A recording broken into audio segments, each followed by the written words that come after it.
Mon nom est Rebecca Levy, et ce que je vais vous dire maintenant pourrait aller à l'encontre de tout ce que vous croyez, mais j'ai besoin de parler. J'étais mort pendant 17 minutes dans un hôpital de Jérusalem, et pendant ce temps-là, j'ai vu Jésus. Il m'a montré des choses qui ont complètement changé mes croyances sur le monde, sur la foi et sur la fin. Je suis juive. J'ai grandi imprégnée des traditions de mon peuple, et j'ai épousé l'un des chefs religieux les plus respectés d'Israël. Mon mari, le rabbin Eliezer Lévi, est une figure éminente parmi les érudits, et notre maison a toujours été un lieu de rencontre et de discussion spirituelle. Mais ce que j'ai vu va à l'encontre de tout ce qu'il enseigne. Je connais le poids de tout cela. Je sais ce que je risque en ouvrant la bouche. Mais après ce que j'ai vécu, je ne peux plus rester silencieux.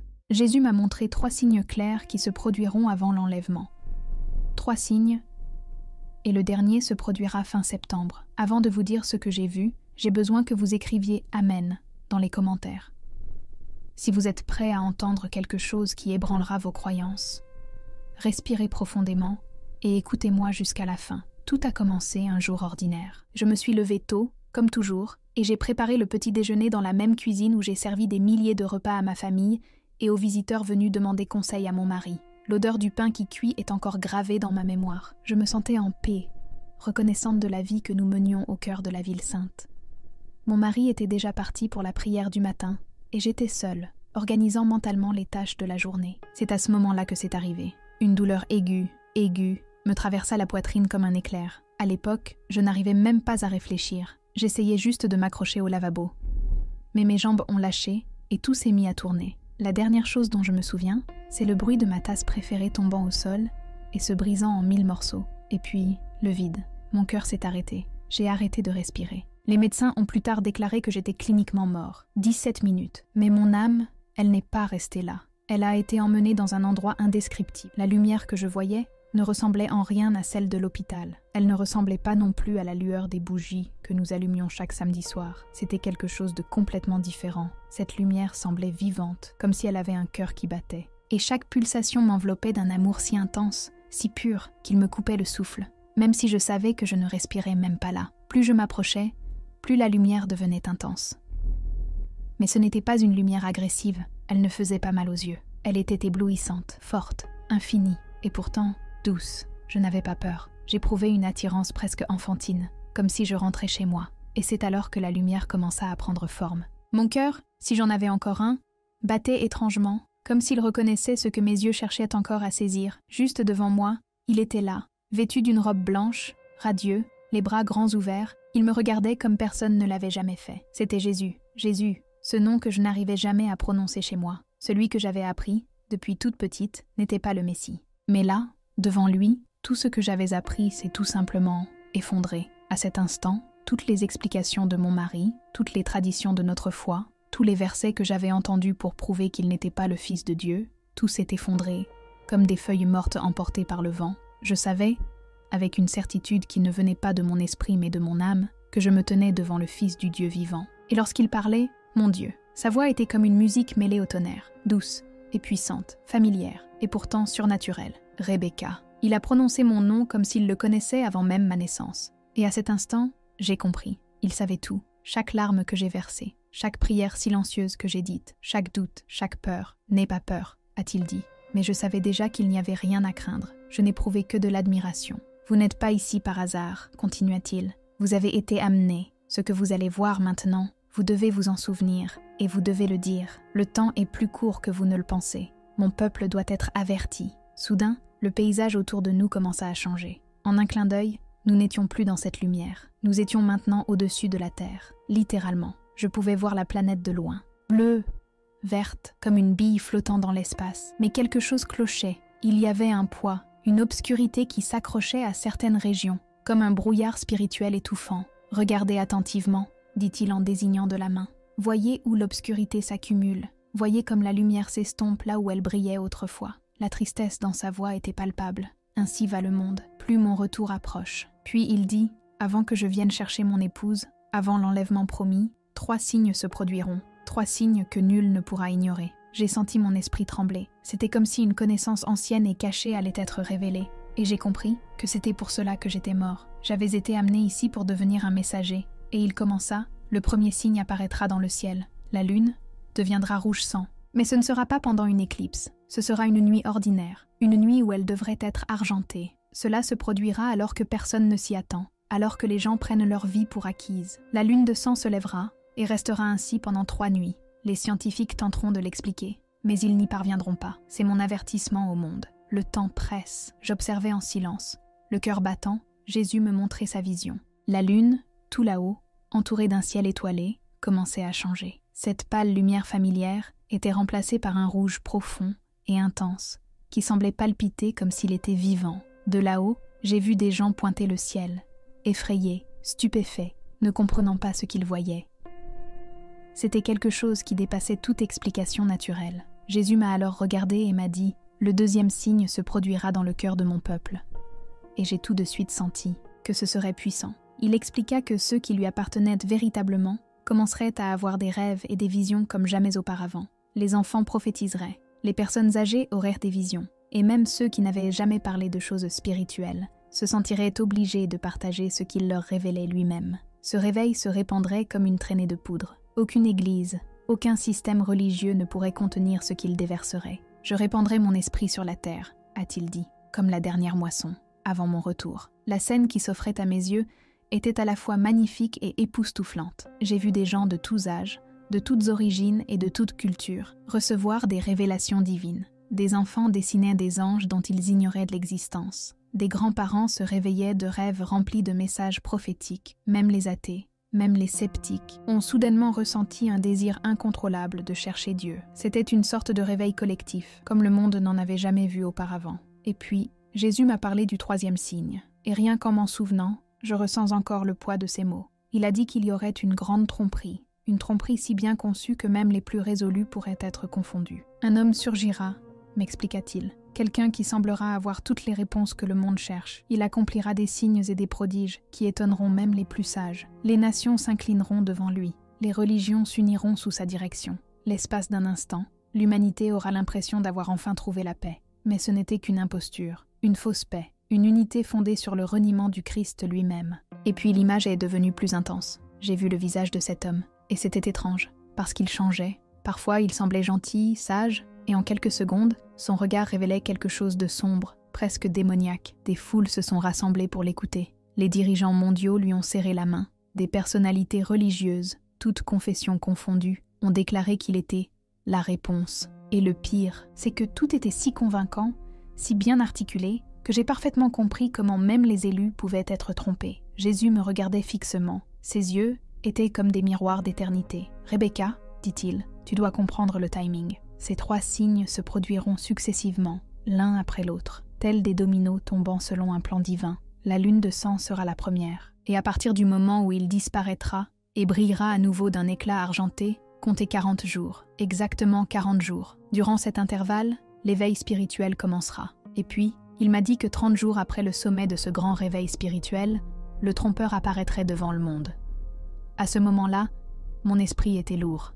J'ai essayé de comprendre ce que cela signifiait, pour le monde, pour ma famille, pour tous ceux que j'aimais. Mon cœur se sentait tout petit face à quelque chose d'aussi immense. Alors je l'ai regardé et j'ai demandé, d'une voix à peine audible, « Seigneur, quand est-ce que cela va commencer? Quand devons-nous commencer à veiller ?» Son expression devint encore plus sérieuse, et un frisson me parcourut. Mais ce n'était pas dû au froid, c'était quelque chose de spirituel. « La lune de sang se lèvera au mois que vous appelez août, dit-il, et quand viendront les fêtes d'automne, quand la trompette sonnera à Roch Hachana, mon épouse sera ramenée à la maison. Septembre, la fin de septembre. Ces mots m'ont frappé comme des coups physiques. Septembre. Et je me suis souvenu, quand tout cela s'est produit, on était encore en juin. Cela signifiait que le monde avait peut-être 3 mois. 3 mois avant que tout ne change à jamais. 3 mois avant que l'enlèvement, que les chrétiens attendèrent depuis près de 2000 ans, n'arrive enfin. C'est à ce moment-là que j'ai compris l'urgence. Jésus m'a regardé dans les yeux et m'a dit fermement mais doucement, « Maintenant, comprends-tu pourquoi tu as dû mourir aujourd'hui?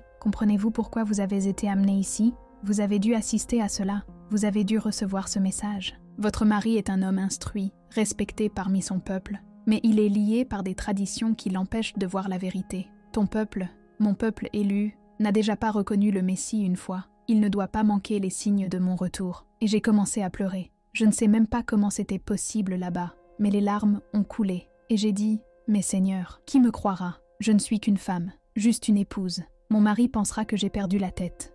Ma communauté me rejettera. Comment vais-je convaincre qui que ce soit de ce que j'ai vu ici ? Jésus fit un pas vers moi, et sa présence était comme le soleil qui réchauffait ma peau après une nuit froide. Ne t'inquiète pas de savoir qui te croira, Rebecca. Ce n'est pas ta responsabilité. Votre responsabilité est de parler. Racontez ce que vous avez vu. Racontez ce que vous avez entendu. C'est tout. Certains vous écouteront, d'autres vous ignoreront. Mais ceux qui ont besoin d'entendre reconnaîtront la vérité dans vos paroles. Et vous ne serez pas seul. D'autres personnes, partout dans le monde, reçoivent les mêmes révélations. Mon esprit prépare déjà les cœurs. Il fit un geste de la main vers la terre. Et soudain, je pus voir l'intérieur des maisons, l'intérieur des âmes. Dans un petit appartement de New York, une jeune mère s'est réveillée d'un rêve dans lequel des trompettes jouaient dans le ciel. Dans un village rural du Kenya, un vieux berger dessinait des images qu'il avait vues dans une vision, des gens montant dans les nuages. En Chine, cachés dans des églises souterraines, les chrétiens partageaient le rêve d'un grand banquet de mariage. La confirmation était partout. C'était comme des ondulations se propageant sur un lac géant. Jésus prit alors la parole, d'un ton empreint de tristesse et d'autorité. L'ennemi sait qu'il lui reste peu de temps.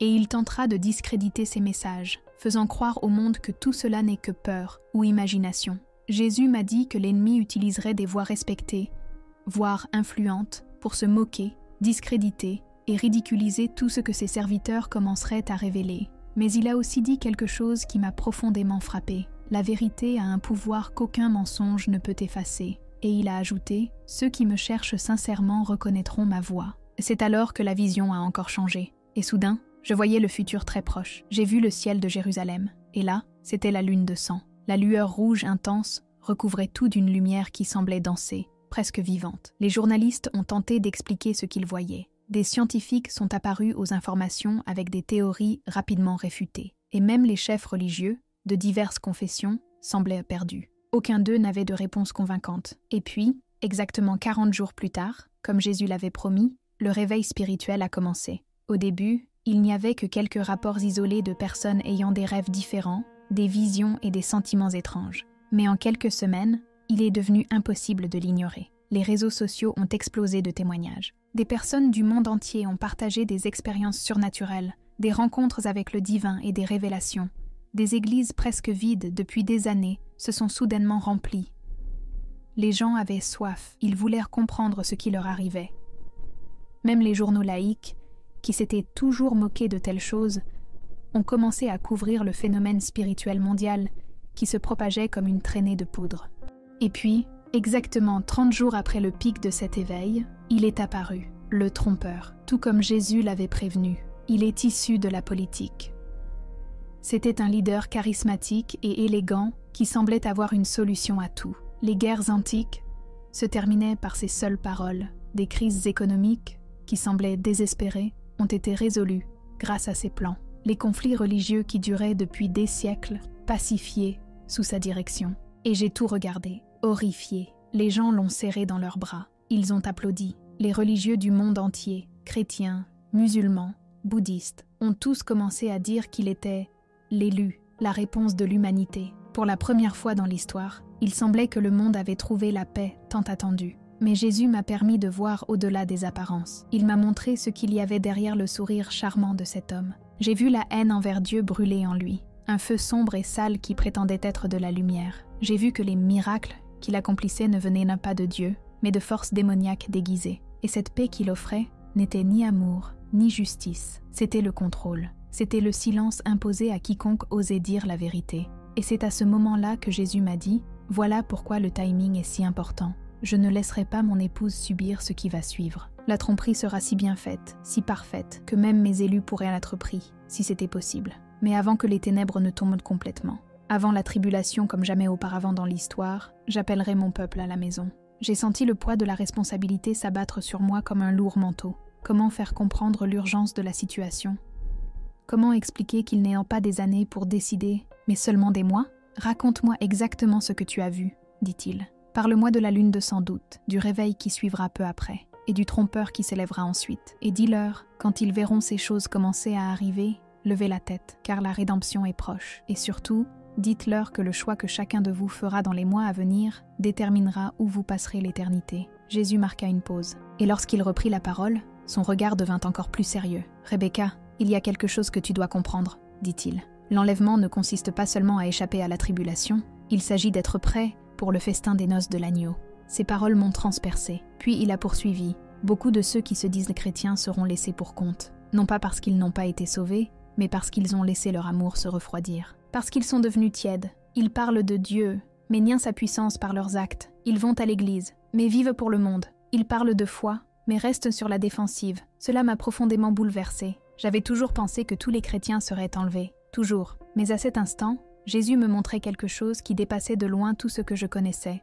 Être prêt, ce n'était pas répéter une prière du passé et croire que tout était réglé. C'était entretenir une relation authentique avec lui, une relation vivante, une relation quotidienne. C'était un cœur véritablement abandonné, une vie consacrée, un esprit qui aspire à son retour. Puis il mentionna la parabole des 10 vierges. Ce n'est pas seulement une histoire symbolique, dit-il. Des 10, 5 étaient sages, et 5 étaient. Elles avaient toutes des lampes. Elles attendaient toutes l'époux, mais seule la moitié était vraiment prête à son arrivée. L'huile dans les lampes représente la présence du Saint-Esprit dans leur vie. C'est le feu de la dévotion, qui brûle encore même dans les heures les plus sombres. Celui qui n'a pas d'huile sera laissé dehors. Non pas parce qu'il n'a pas été invité, mais parce qu'il n'était pas préparé. Les implications de tout cela ont commencé à me frapper durement.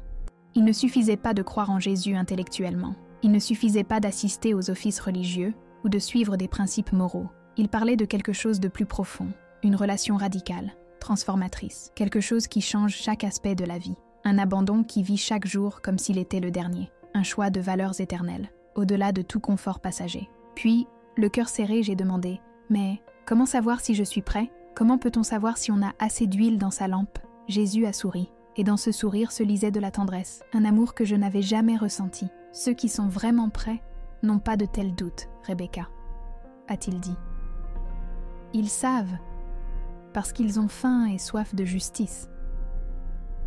Ils savent, parce qu'ils ne supportent pas l'idée de passer ne serait-ce qu'un jour loin de moi. Ils savent, parce que les choses de ce monde ne brillent plus aussi fort face à ma gloire. Non seulement ils m'attendent, mais ils désirent ma venue de tout leur cœur. Tandis qu'ils parlaient, quelque chose brûlait en moi. Malgré mon éducation juive, malgré tout ce que j'avais appris tout au long de ma vie, à cet instant j'ai su. J'ai su avec une conviction absolue. Je voulais être parmi celles qui seraient prêtes. Je voulais être comme les vierges sages, avec de l'huile dans leurs lampes. Je voulais faire partie de l'épouse, celle qui se préparait pour l'époux. Alors je me suis agenouillée là, entre les mondes, et j'ai murmuré « Jésus, je crois que tu es celui que tu prétends être. Je crois que tu es mort pour mes péchés et que tu es ressuscité. Je crois que tu reviendras pour ton peuple. S'il te plaît, prépare-moi. Donne-moi l'huile dont j'ai besoin pour ma lampe. Je ne veux pas être laissé pour compte au retour du Seigneur. » Dès que ces mots ont quitté ma bouche, quelque chose a commencé à se produire en moi. C'était comme si chaque partie de mon être spirituel était renouvelée, comme si la lumière divine envahissait des lieux obscurs dont j'ignorais l'existence. Le Jésus qu'on m'avait appris à rejeter était désormais le Jésus sans lequel je ne pouvais plus vivre. Ce Messie que mon peuple a ignoré est devenu mon Seigneur et Sauveur personnel. « Maintenant tu comprends », dit-il avec un sourire joyeux. « Maintenant tu comprends vraiment pourquoi tu as dû mourir aujourd'hui. Pourquoi tu as dû voir tout ça? Pourquoi tu as dû retourner prévenir les autres? Tu n'es pas qu'une messagère, Rebecca. Tu es la preuve vivante de ma grâce. Tu es le témoignage que personne n'est hors de ma portée. Tu es la preuve que, même dans les derniers instants, les cœurs peuvent encore être transformés. » La vision commençait à s'estomper autour de nous. Je sentais que mon séjour là-bas touchait à sa fin. Mais avant de retourner dans mon corps, Jésus a placé ses mains sur mes épaules et m'a regardé dans les yeux. « Souviens-toi de tout ce que tu as vu, de chaque mot que je t'ai dit. La lune de sang en août, le réveil 40 jours plus tard, le trompeur 30 jours après, et l'enlèvement à la fin de septembre. Dites ceci à tous ceux qui veulent bien vous écouter. Dites-leur que le temps presse, dites-leur que l'époux arrive et qu'ils doivent être prêts. Et tandis que j'étais tirée en arrière, tandis que le monde spirituel s'estompait et que la réalité commençait à m'envelopper à nouveau, j'ai entendu ces dernières paroles résonner en moi. J'arrive bientôt, Rebecca. Garde bien ce que tu as reçu et ne laisse personne prendre ta couronne. Revenir dans mon corps, c'était comme être renvoyé dans une prison de chair et de sang. La première chose que j'ai ressentie, c'était une douleur aiguë, comme si tous mes nerfs avaient été activés en même temps. Puis vinrent les bruits, les bips des machines, les voix précipitées, les pas qui courent. Mes yeux s'ouvrirent lentement. La lumière de l'hôpital me força à tourner le visage. « Elle est de retour !» a crié quelqu'un. Soudain, des mains ont commencé à me toucher. Les médecins vérifièrent mes signes vitaux, des lumières brillaient dans mes yeux, et on me posait des questions que je ne comprenais toujours pas. Ma gorge brûlait, j'avais mal à la poitrine. Mon esprit essayait encore de digérer ce que je venais de vivre, mais même là, entouré de machines et de voix affairées, mon cœur brûlait du poids de ce que Jésus m'a montré. Les images ont été enregistrées avec une perfection surnaturelle. La lune de sang, l'éveil spirituel, le grand imposteur, l'enlèvement de septembre. Tout était encore vivant, comme si j'étais toujours là. Mon mari, Samuel, est arrivé environ 1 heure plus tard. Son visage exprimait un mélange de panique et de soulagement. Il tenait fermement ma main, pleurant, remerciant Dieu que je sois revenue. Mais quand j'ai regardé dans ses yeux qui m'accompagnaient depuis plus de 20 ans, j'ai su, plus rien ne serait comme avant. Je n'étais plus la même femme qui s'était évanouie dans cette cuisine. « Samuel » murmurai-je d'une voix faible, mais pleine d'urgence. « Il faut que je te raconte ce qui s'est passé. Il faut que je te dise ce que j'ai vu. » Il me serra affectueusement la main, secoua la tête et dit doucement « Repose-toi d'abord, mon amour. Les médecins ont dit que tu étais inanimé depuis 17 minutes. Tu dois reprendre des forces avant toute chose, » dit Samuel, essayant de me calmer. Mais je ne pouvais pas. Mon corps essayait de se reposer, mais mon esprit brûlait intérieurement. C'était comme si un feu s'était allumé dans ma poitrine. Tu ne comprends pas, Samuel. Jésus est venu à moi. Il est apparu. Il m'a montré des choses qui sont sur le point d'arriver. L'enlèvement aura lieu en septembre. Et il y a des signes que nous devons surveiller. Au même moment, son regard changeait. Ce soulagement que j'avais vu sur son visage à mon arrivée avait disparu. Cela a laissé place à l'inquiétude, puis à la confusion, et enfin à quelque chose qui ressemblait à de la peur. Il regarda les médecins, puis il me regarda de nouveau, comme s'il cherchait à savoir si le manque d'oxygène dans mon cerveau avait provoqué une sorte de délire. « Rebecca, mon amour, tu as vécu un traumatisme terrible. Parfois, lorsqu'on vit une expérience de mort imminente, l'esprit crée des images intenses pour gérer le stress. Ce que tu crois avoir vu n'était pas réel. La façon dont il l'a dit m'a fait plus mal que tout ce que j'avais ressenti physiquement. C'était mon mari, l'homme qui prétendait m'aimer inconditionnellement, et il rejetait ce qui m'avait transformé intérieurement. Mais je ne pouvais pas abandonner. Samuel, ce n'était pas une hallucination, c'était plus réel que tout ce que j'avais jamais vécu. Jésus m'a montré 3 signes avant son retour. Cela commencera par une lune de sang, qui durera 3 nuits en août. Après cela, 40 jours plus tard, il y aura un grand réveil spirituel. Et alors, un imposteur surgira. Il unifiera les religions du monde entier sous un faux sentiment de paix. Et à la fin du mois de septembre, pendant Rosh Hashanah, Jésus reviendra chercher les siens. À chaque phrase que je prononçais, son visage s'assombrissait. Samuel n'était pas un homme ordinaire. Il était l'un des rabbins les plus respectés de Jérusalem. Il a passé toute sa vie à enseigner que Jésus n'était pas le Messie. Et maintenant, sa propre femme disait qu'elle avait vu Jésus face à face, qu'il était réel, qu'il allait revenir. « Assez, Rebecca », dit-il fermement, adoptant le ton autoritaire qu'il utilisait à la synagogue. « Tu es ma femme. Et tu fais honte à notre famille avec ces absurdités. C'est un blasphème. » Ces paroles m'ont profondément blessée. Mais à ce moment-là, j'ai compris. C'est à cela que Jésus m'avait préparé. Il m'a prévenu que tout le monde ne me croirait pas, que même mes proches me rejetteraient. Et ça a commencé là, dans ma chambre d'hôpital, avec l'homme que j'aimais le plus au monde.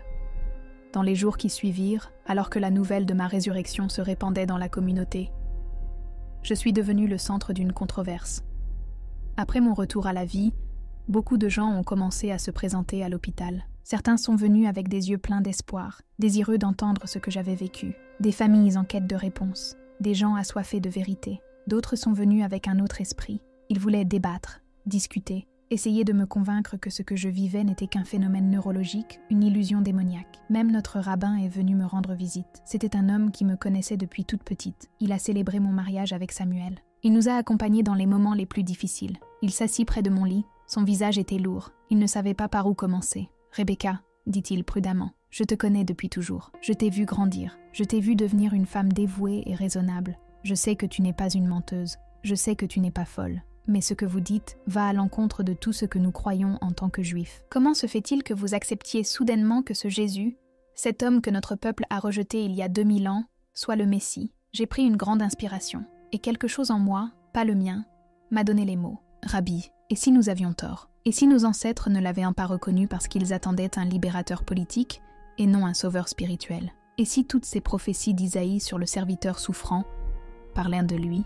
Et si sa mort et sa résurrection n'étaient pas la fin de l'histoire, mais le début de la nôtre? Ses yeux se remplirent de larmes. Me demandez-vous d'accepter que tout ce que j'ai enseigné, tout ce en quoi j'ai cru, tout ce pourquoi notre peuple s'est battu et est mort, était une erreur? Non, Rabbi, je ne te demande rien, je te dis juste ce que j'ai vu, ce que j'ai entendu, entre la vie et la mort. Jésus m'a montré qu'il aime toujours le peuple juif, que nous sommes toujours ses élus, mais il est venu comme notre Messie, et nous ne l'avons pas reconnu. Les signes qu'il m'a montrés ne concernent pas la condamnation, mais la rédemption. Il revient, et il prendra tous ceux qui croient en lui, juifs comme gentils. La nouvelle de mon témoignage a commencé à se répandre, d'abord à Jérusalem, puis dans tout Israël, et bientôt, sur Internet. Certains m'ont traité de fausse prophétesse, d'autres de femmes perturbées en quête d'attention.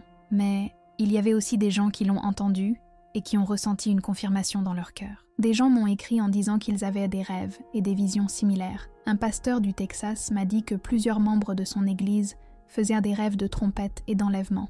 Une femme au foyer allemande a déclaré que son jeune fils avait commencé à dessiner des personnes grimpant dans le ciel, même s'il n'en avait jamais entendu parler. Et une femme âgée du Kenya a décrit la vision d'un grand banquet de mariage, exactement comme celui que j'avais vu. Les confirmations affluèrent de toutes parts. Elles étaient humbles, réelles et indéniables. J'ai réalisé que je n'étais pas le seul. Dieu parlait à de nombreuses personnes. Il touchait les cœurs. Il envoyait un dernier avertissement avant la fin. Mais le prix à payer pour transmettre ce message était plus élevé que ce à quoi je m'attendais. Samuel, mon mari, ne pouvait pas accepter ce que je disais. Petit à petit, il commença à s'éloigner. Nos amis de la communauté religieuse ont commencé à me traiter avec un mélange de pitié et de méfiance. Certains membres de ma famille ont cessé de me rendre visite, comme si j'étais devenue une source d'embarras. Au fil des jours, ma conviction n'a fait que grandir.